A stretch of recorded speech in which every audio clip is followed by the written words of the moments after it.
3-р тойрогоос нэр дэвшигч сквадрын дэмжих маань тэгээд 4-р тойрогт ирж байгаа Баатар Чулаан хоёроо одоо би залуучныхаа хувьд бол дэмждэг.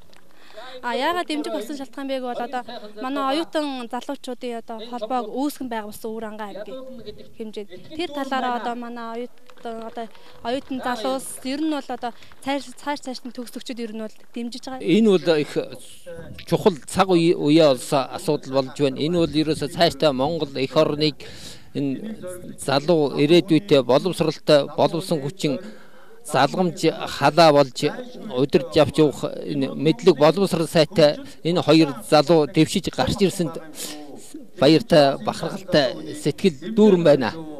Миний андын хүүн өнөөдөр их хурлд одоо гишүүн болох гээд дэвшээж ирж байгаад баяртай бахархалтай байна. Дэмчиг бол мэдлэгтэй боловсралтай дуршлагтай өөрөө хууль зүйн мэдлэгтэй ийм боловсон хүчнээ бид дэмжихгүй бол хэнийг дэмжих юм бэ? Бүрэн итгэл бүтэн ирээдүй. Сүхбаатарын дэмчиг.